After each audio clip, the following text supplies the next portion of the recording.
గుడిమల్లం. ఇక్కడి శివాలయం చరిత్రకందనంత పురాతనం. ఇక్కడ వెలసిన శివలింగం ఎందరో శాస్త్రవేత్తలకు అంతుచిక్కని బ్రహ్మ పదార్థం. ఇది పరశురామ క్షేత్రం. తిరుపతికి 20 కిలోమీటర్ల దూరంలో ఉంది.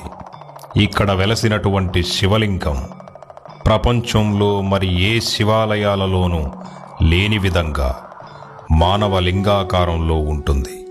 పరశురాముడు తన తల్లి తలను నరికిన పాపానికి ఈ క్షేత్రంలో తపస్సు చేసి తన పాప ప్రక్షాళన చేసుకున్నాడన్నది స్థల పురాణం.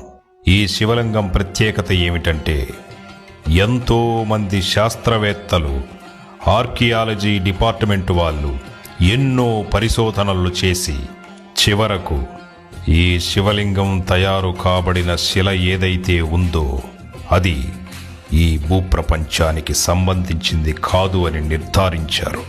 ఈ ఆలయం అన్ని శివాలయాల్లాగా ఉండదు.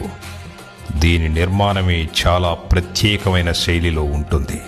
ఇందులోని శిల్ప సంపద అద్భుతంగా జీవం ఉట్టిపడుతూ ఉంటుంది. ఈ క్షేత్రం చుట్టుపక్కల ఎన్నో మానవాతీత సంఘటనలు జరిగినట్లుగా స్థానికులు చెబుతూ ఉంటారు. ఈ క్షేత్రం ఎన్నో అద్భుత విశేషాలకు నిలయం. ప్రతి 60 సంవత్సరాలకు ఒకసారి ఈ క్షేత్రంలో పాతాళ గంగ పైకి వస్తుంది.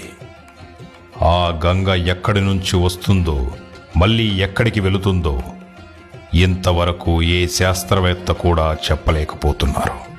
ఈ శివాలయం ప్రపంచంలోని మొట్టమొదటి శివాలయం అన్నది స్థల పురాణం. ఈ ఆలయం పరిసర ప్రాంతాల్లో ఆకాశంలో ఎన్నో విచిత్రమైన మానవాతీత సంఘటనలు జరుగుతాయని ఆ ఊరి ప్రజలు చెబుతూ ఉంటారు.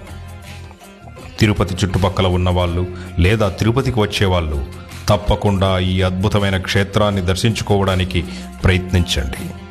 మీకు జీవితంలో ఎంతో అద్భుతమైన అనుభూతిని, మానసిక ప్రశాంతతని ఈ క్షేత్రం అందిస్తుందన్న దాంట్లో ఎటువంటి సందేహమూ లేదు. ఓం నమః శివాయ.